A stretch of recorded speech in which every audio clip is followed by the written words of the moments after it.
Jayhawks blew out Oklahoma State. They provided a little bit of hope. Are they back?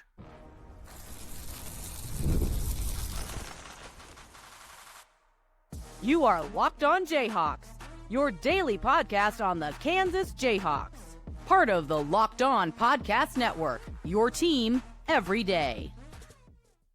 What's going on? Derek Johnson. This is Locked On Jayhawks. Thanks for making it your first listen every day. Thank you to the everydayers catching each and every episode of the show. On today's edition of Locked On Jayhawks, we are going to be breaking down the recap of the KU Oklahoma State game. Jayhawks blow out Oklahoma State. Are all the problems gone? Are they a new team? Is it a new season now for KU? We're going to get into all that on today's edition of LOJ, which you can find anywhere you get your podcast, as well as on our YouTube page. We'll get into game awards as well and what's next for KU. First, this episode of the show is brought to you by FanDuel Sportsbook. Right now, new FanDuel customers can get $150 in bonus bets if your first $5 bet wins. And if you would have been brave enough to take Kansas minus, I think it closed at minus 14, then boom, you're good to go right now for the Kansas big blowout win against Oklahoma State. Felt like a nice reverse from the BYU game, certainly in that area. So Kansas blasts Oklahoma State. Let's get into our recap here. And I think coming into this game, you would have been content to take a win any way that you could have gotten it, the way that Kansas was, falling back and the way that they were playing, the way that they were looking, how not fun it was to watch at times and lack of energy, all those different things that we've talked about ad nauseum. So you would have taken a win in any situation, but to win like this provides that level of hope that I'm kind of talking about here. Because if you would have squeaked this one out against a team that you're favored by, 14 points, that Ken Palm had as an even bigger line than that, but maybe the sports books were looking into the vibes a little bit and dropped the line a few points. If you would have won this game by 4 points and you had to eke it out, it would have been like, okay, great. Like, you got to win. You needed to win a game to make to clinch your bid into the NCAA tournament, possibly, right? Which I think they're good for now, regardless of what happens the rest of the way. If you want to make sure of that win on Monday against Colorado, but still, that would have been the thing. The fact that you win by as much as you did, where you looked as good as you did playing basketball, and some of the little things that went into the game and how good some of the different players looked, gives you hope that it could be a new season, that maybe, the BYU game was a new low. And a lot of times when successful people or athletes, I guess, get embarrassed in a certain way, that can be a wake-up call for them. Now, you could say there's been a lot of different moments of that over the course of the season, but maybe that was the kind of rock bottom moment for them, indeed, in the BYU game, and maybe this will be a new season. I'm not definitively ready to say that this changes everything, but like I said, the fact that you won in a blowout where you did look good doing it does at least provide a little bit of hope that things could be a little bit different moving forward to me than, like I said, if you would have just, you won by 4 because you were the more talented team, but it didn't really look like you played that good of a basketball game. That does matter in the context of how you won this game. And, there's some games where you can mask a little bit by how you shoot or how the opponent shoots, right? Like, there are certain games where maybe, you actually played an okay game, but the other team shot lights out, or you didn't make any shots and you lost the game to a lesser opponent or something. And so to that notion, I do think, like, looking back to like the Iowa State win, for instance, the Kansas had in Allen Fieldhouse, good win, a very good team that they beat. Looking back on that one, like, part of me is like, Kansas played a good game, like, give them credit for that. They beat a good team. But part of that too was just Iowa State was like not themselves. They weren't hitting shots. They were in a bit of a rut of the season. And so I think that sold that a little bit. And so you can look at this one and say, Kansas shot 51% from the floor, and they made 1 billion threes in this game, more than we usually see them make or take in a given game. And, if they did all these things, they shot lights out. And that stuff is true, but that's not why they won this game in a blowout. I mean, it's part of it, and it extends the score and everything like that. But this isn't a game where you just come away from it and be like, Kansas just masked their deficiencies today because they couldn't miss a shot, and you look at it and it's like, no, Kansas defended really well against Oklahoma State. Like, Oklahoma State had almost like a mini run, not a run because it wasn't like to put an indent on the lead, but like they had a stretch where over a couple minutes in the middle of the second half where they were hitting like some threes here and there. But you held Oklahoma State to below 40% from the floor. And that was with them even making some garbage time shots at the end of the game that raised that percentage. You forced 17 turnovers. What is this? The Kansas defense forcing a ton of turnovers? That was great to see for KU. And that led to you having almost 30 points off of turnovers for the game. Your rebounding was excellent for Kansas. You ended up over plus 20 on the rebounding battle. For the game, Kansas had like as many offensive rebounds as Oklahoma State had defensive rebounds. If you're getting one of every 2 rebound that goes up when you're on the offensive end of the court, that is obviously a big recipe for success. And something we talked about earlier, like Oklahoma State, again, coming into this game, Oklahoma State had been one of the better rebounding teams in the Big 12, but specifically, Oklahoma State had been one of the better rebounding teams in the Big 12 on defensive rebounding. Coming into the game, on Friday, they were the number 1 team in Big 12 only games in defensive rebounding rate. By the time the game tipped off, one of the earlier Big 12 games, they were coming into this game number 2 in Big 12 only games in defensive rebounding rate. Kansas grabbed about half of the offensive rebounds against them. That is, again, bonkers to talk about. Second chance points. Kansas puts up over 20 second chance points. They outscore Oklahoma State by double figures in second chance points. You have 36 bench points if you're Kansas in this game. Points in the paint. Kansas doubled up Oklahoma State and got a high number in points in the paint. They had more fast break points, something that we finally saw Kansas get back to their level of scoring that we were used to. 12 fast break points in this game. And then 15 steals. Like, that's a big one. And you passed the ball super well. Like, that's part of shooting the ball well, too. It wasn't just that Kansas had a game where it's like, oh, they're just hitting all these prayers and it's just their game. A big reason why they shot so well is because they moved the ball so well. I thought this was, you could argue, the best game from the KU guard. I don't know. Maybe I'm forgetting a game earlier this season, but like, certainly recently, certainly in the last like month or two, this was the best game collectively by the KU guards, because you look at it and I felt like Dajuan Harris was in complete control the entirety of the game. You got big offensive explosions from, Zeke Mayo hitting deep threes and David Coit hitting a bunch. I mean, Zeke Mayo and Diggy Coit hit a combined 10 threes for the game. Like, Rylan Griffin was active in this one. You were getting a bunch from the guard position for Kansas that led to that, and it led to Dajuan driving and being able to kick, and the ball movement was beautiful, and the extra passing was beautiful, and not settling for a good shot and getting a great shot was beautiful for Kansas. All those things tell you that it wasn't just, oh, Kansas shot the ball well, so they blew out Oklahoma State. No, they played a good basketball game and shot the ball well, and part of shooting the ball well was because they played a great basketball game. And then you add to it that, they did get legit contributions from, all their rotation players. Rakeem Passmore didn't score in 10 minutes, and, you have the walk-ons come in. It was cool to see Wilder Evers score a couple buckets, and Patrick Cassidy doesn't score, and, whatever. But from the guys who were, real rotation players and were playing in the meaningful minutes of the game, they all scored for Kansas, and they all contributed in different ways. Hunter Dickinson has a double-double, 16 and 11 in just 21 minutes of play is pretty remarkable. It's kind of like the UCF game they played down in Orlando. He was great for KU in this game. Dajuan Harris, like I said, he was in control the entire game. He finished with 14 points and 5 assists. Zeke Mayo hits all those threes. Rylan Griffin gives you a couple threes and pitches in some other areas here or there. KJ gives you a couple dunks and has a good rebounding game with the 6 rebounds. That's what you're asking for every night from KJ Adams. AJ Storr had a few moments where it looked good. I know still the efficiency not great there, but a few moments where it at least looked good here or there. Diggy Coit had an awesome game for Kansas shooting the 3-ball, right? And again, like I said, between him and Zeke Mayo, you get 10 made threes. You'll take that anytime you can. And then Flory Badunga. Flory didn't score until the final, I think it was the final 12 minutes of the game. I think he had 0 points. He finished with 6 in that final stretch that he was in. But it's the rebounding for he had 16 rebounds. He had 7 offensive rebounds. We're talking about, Kansas dominated on the glass against a good defensive rebounding team. Flory is chiefs amongst them in terms of the guys that led to that happening. So you get all these contributions from all these different players. It looked like it worked. It looked like they enjoyed playing together. You're passing the ball around, making these extra passes. It was just good to see. And even though it's a lesser opponent and you should beat those teams, and when you're going to shoot that well against a lesser opponent, you should blow them out.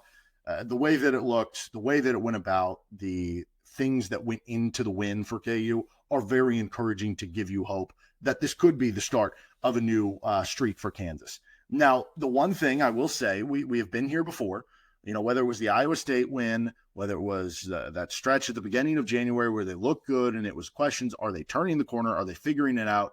And then that was met very quickly after with no, not quite the case. And so as much as I would love to say they're back, as much as I would love to say, this or that, you're not back unless you're good consistently moving forward.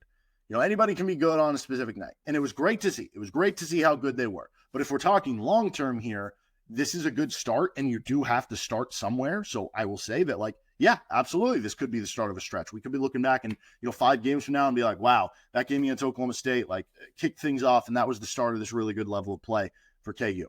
but it still would not, based on how the season has gone, be unorthodox for this team to go out on Monday night at Colorado and kind of lay a stinker a little bit, right? Like that is entirely possible too. So if you're asking me the question of, are they back? Are they good now? Are they fixed? Are they figured out? That's a TBD. But specifically for a day on this Saturday, February 27th in Allen Fieldhouse, they did look like a good basketball team. It was encouraging to see, and I hope you enjoyed it. All right, that'll do it for the opening part of this. We're going to get to our game awards next, and then we're going to get to what's next for KU on the schedule. This is Locked on Jayhawks. And today's episode of the show brought to you by FanDuel Sportsbook. When the game tips off, the NBA action is just getting started, and there's no better place to get in on it than with FanDuel, America's #1 sportsbook. Because with FanDuel, you can place live bets throughout the game, so even if you miss the opening tip-off or want to bet on a fourth quarter comeback, you can stay in the action. And if you're looking to get a bigger payout, you can even combine your live bets into a same-game parlay. Again, if you would have got Kansas minus 14, you would have been sitting pretty here against Oklahoma State because they won by 32. Right now, new FanDuel customers get $150 in bonus bets if your first $5 bet wins. Just visit FanDuel.com. You can join today. That is FanDuel.com for your shot at $150 in bonus bets. Make every moment more with FanDuel, the official sports betting partner of the NBA and the Locked On Podcast Network. All right, continuing on the show with Locked On Jayhawks. Thanks for joining us, making us your first listen every day. We'll have a KU Colorado preview coming at you on Monday. So game trophies, Kansas 96, Oklahoma State 64. Best moment of the game. Honestly, I'm just going to pick moments from the first half because that was when, obviously there were some cool moments in the second half, but that was when specifically the game was not in doubt necessarily, but when it was closer, at least for the first part of the first half. So I think that's what you're looking for is when the game changed, that kind of kill shot type moment. I will say that the KJ Adams one-hand dunk tip, that was just a really cool moment to go up 12-7. That was really early in the game. So that would be up there. But I think for me, it might be the back-to-back dunks by KJ that was not the tip dunk that made it 38-31. Because at that point you were starting to pull away, you get the back-to-back dunks, and that can just be demoralizing. The Zeke Mayo, very deep three to go up 48-23. I think the best moment of the game, though, is the Hunter Dickinson. Because we've seen Flory do this a couple times, and it's this dude's this next level athlete. It didn't look the same. It didn't look as athletic when he did it, but it was still darn awesome, and it was still really cool to watch when Hunter Dickinson got the steal and got the run out off the dribble and throws down a hard one-handed dunk. That was really cool to see. And then how I guess pumped up and emotional that he got after it. That was really cool to see. So I'm going to pick that for the best moment of the game. Made it 52-23, kind of completely put it out of reach. And then the rest is history from there. Worst moment of the game? The first couple minutes of the game was kind of ugly, bad turnovers, kind of going back and forth. And you're is anything different right here? So that was not great and a little discouraging. And then when Bryce Thompson, who had already made a three at this point in time, it was after that KJ one-hand dunk tip. Kansas actually had a good defensive possession, but it ends up in the hands of Bryce Thompson, who is shooting this deep, a few feet behind the three-point line, contested three-pointer with the shot clock winding down, and it somehow goes in. It was oh no. It's 2-point game, kind of been a weird start. Bryce Thompson is just going inferno. He's going to get his revenge on KU in a real way. But obviously that didn't bear itself out for the rest of the game. But that would probably be the worst moment, the most doubtful moment, I guess, of the game. Appalling stat of the game, I would go back to the offensive rebound rate for KU in this game. Let me get the actual number because I was just tossing around about numbers. The actual number, Kansas got 18 offensive rebounds. Oklahoma State got 17 defensive rebounds. So yeah, Kansas ended up with more offensive rebounds than Oklahoma State got defensive rebounds for a team that was coming in one of the top teams in the Big 12 in defensive rebounding rate, and you just dominated them on the offensive glass and were able to get those extra possessions. And Kansas ended up with 13 more shots for the game. Now, part of that, Oklahoma State got to the free throw line more, so that's going to take away shots. But still, that was obviously very impressive for KU to do. So I think that would be the most appalling stat of the game. If I guess you're looking for, I don't know, there's not really, because the word appalling almost makes it sound like it's a negative thing, and that seems to be a positive one. So I don't know what you could say would be the negative one here because of the fact that Kansas played so well. I guess it would be that Kansas had 18 turnovers on the offensive end. That's the one thing that wasn't great for KU, that they had 18 turnovers. But yeah, I think it's the rebounding and how good it was for KU. Okay, what about offensive MVP for the Jayhawks? So a lot of options here. Again, 16 points on 7 of 10 from Hunter Dickinson with 5 offensive rebounds in 21 minutes. Dajuan Harris control all game, 14 points, 5 assists. Zeke Mayo hits 5 threes. You got the Flory Badunga, 7 offensive rebounds with 6 points. That leads to some stuff there. So I'm going to actually go Diggy Coit. And I know Diggy Coit didn't lead in scoring. He didn't lead in assists, although he did have 4, which is more than you're used to from Diggy Coit, who's mostly a shot maker for Kansas. The reason I'm going Diggy Coit is because going back to the idea, when it was a game, when it was a closer contest early in the action, who was the one hitting the big shots? It was Diggy Coit. He hit 3 first-half threes, I believe, right? And then he hits the 2 at kind of the first 10 minutes of the second half. And when it was, it's like 20-17 and he's hitting a 3, or when it is a little bit tighter of a game and you're still trying to find that momentum, Diggy Coit came out gunning, and he came out hitting some big threes for you to grab that early momentum that allowed things to snowball. And so I think from that standpoint, he hit very big shots. And anytime you get somebody coming off the bench who goes 5 of 9 from 3, gives you 4 assists to 1 turnover in 22 minutes, that is a huge impact on the game. And I think this was a perfect example of what you want from Diggy Coit. In games where he's feeling it, in games where he's a flamethrower, cool. He plays 22 minutes a night. He makes a big offensive impact. And then in other games, if he's not feeling it, misses his first 2 shots or whatever, yeah, maybe that's a night where he only plays like 8 minutes or whatever it is, right? I think that makes a lot of sense in terms of his role, and it was good to see him get that, because I do think that the staff really likes Diggy Coit, and I want him to come back next year, give you another veteran option that you can have off the bench and is content with the role that he has, and seems like a very hard worker. I was listening at one point on the radio to the game, and they kind of talked about how he's always like in the gym late nights, like getting up shots and stuff like that. So that was cool to see for Diggy Coit. So I'm going to go with him for offensive MVP, but you'd be totally fine if you did pick Hunter or Dajuan or Zeke or one of these other guys as well if you're Kansas. Defensive MVP for KU, I mean, overall, this was a good defensive game. You hold Oklahoma State to 37% from the floor. You get those 17 turnovers, which is the most you've had in a long time if you're Kansas. And if you're looking specifically who got the steals, forced those turnovers, Hunter had 2. There were a bunch of other players who had 1. 7 other players had 1 steal, but it was Dajuan Harris. He had 6 steals for the game. And you look at the other end of the court for Oklahoma State, Arturo Dean, one of their point guards, 2 points on just 1 of 5 shooting with a couple of turnovers. Jamirion Keller, one of their other guards, he had just 2 points on 1 of 5 shooting. I think Dajuan Harris has to be the pick. I will say, like, honorable mention here, we can talk about Flory Badunga. He had 3 blocks and a steal, and he had 9 defensive rebounds. So, like, that does matter. Hunter had the 2 steals, one that led to that awesome run-out dunk. He had 6 defensive rebounds. It does matter. But, yeah, I think Dajuan, when I say he was in control of the game, he was so calm and composed. He was either giving the pass or starting the passing lanes with some of the great ball movement Kansas had.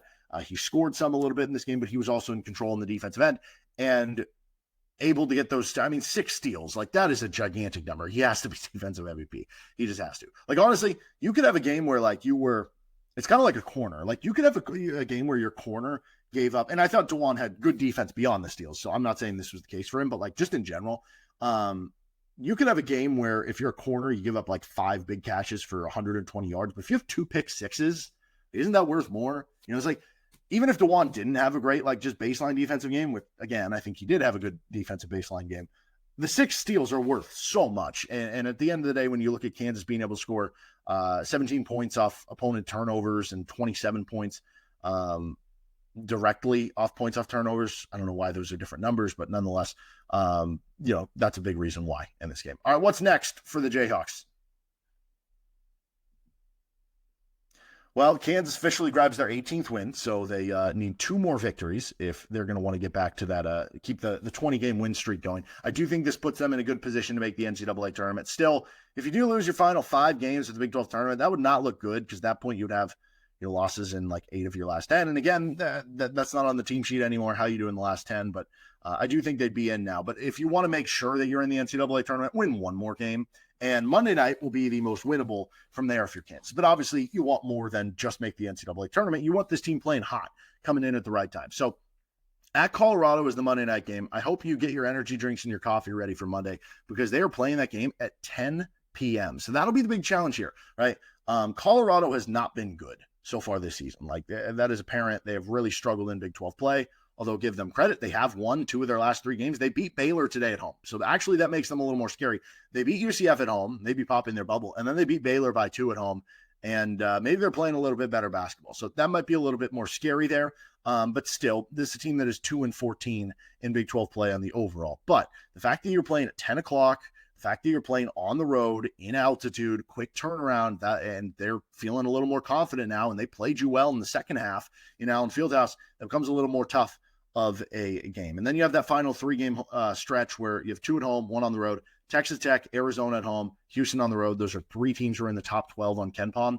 If you can go 3-1 down this stretch, I think you're going to actually feel good about where you're at coming into the Big 12 tournament. Even if you go 2-2, I feel okay. You're not going to feel worse than you did after the BYU game, but at the very least win one of these so that, we don't even have to have a conversation about the NCAA tournament stuff. So upcoming tough games, but you played obviously a lot better at home. So if you can win that game at Colorado, even though Texas Tech has been an awesome team this year and they, blew you out last year when you played down in Lubbock, you're going to start feeling the vibes of, okay, you won 2 straight in a row. You're playing back at home in front of the Allen Fieldhouse crowd. Should be a good crowd for that game when you're playing a, top team in the country and Texas Tech. And then maybe you can get the magic really feeling and really going from there if you're Kansas. All right, that'll do it for this episode of Locked On Jayhawks. Again, we'll be back on Monday for Kansas-Colorado preview. We'll have a postcast up after that game. I'm not looking forward to how late I'm going to have to stay up for that, but we will have that up for you regardless. And that'll do it for this episode of the show. We'll see you next time with Locked On Jayhawks, anywhere you get your podcast or on our YouTube page.